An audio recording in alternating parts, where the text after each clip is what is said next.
Getting started. 1. Listen and read.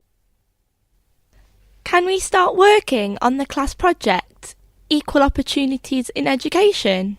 OK, let's see what information we have found on our topic. Please, go ahead, Kwan.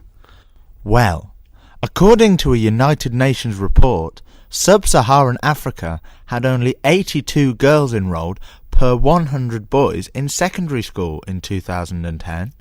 I suppose this is an example of gender discrimination in education. Yes, I agree. Not all girls can go to school. I guess they may be kept home to do housework. Sure, in rural areas, girls might be forced to work at home and in the fields. Some people say that girls perform worse at school than boys, so they shouldn't be allowed to go to school. I'm afraid I disagree. I think girls do better at school than boys, and more women than men have college degrees. Exactly.